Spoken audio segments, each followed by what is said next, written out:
এসে বলছে সুনিতা চাওলা। এ কোন রাজ্যে আমরা বসবাস করছি?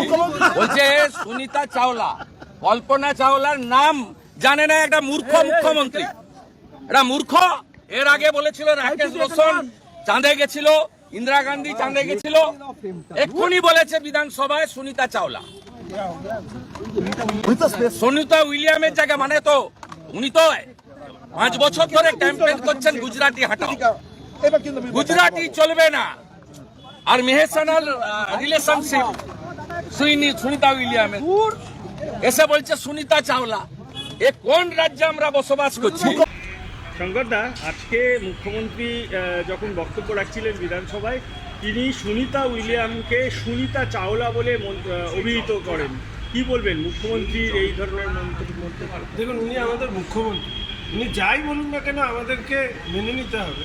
জর্জিয়া ইউনিভার্সিটি থেকে পিএইচডি করা মুখ্যমন্ত্রী, তার যে প্রথা, সেই প্রথা বজায় রেখে তিনি সুনিতা চাওলাকে অভিনন্দন জানিয়েছেন বিধানসভায়, এবং বিধানসভার সদস্য হিসেবে আমরা অভিভূত।